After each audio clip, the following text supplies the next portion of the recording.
ஊருக்கு ஊர் போவேன் தினம் தினமே அங்கு உட்கார்ந்து பாடுவது கந்தன் புகழே.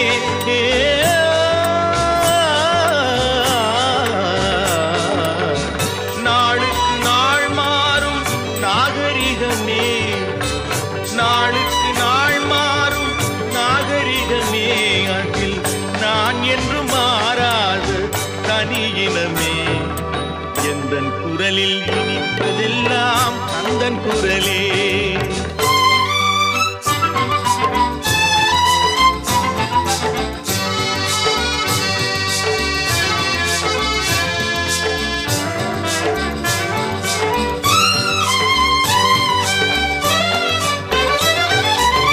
கன்னித்தமிழ் பாடுவது புது சுகமே, அதில் காண்பதெல்லாம் கந்தன் கவிநயமே.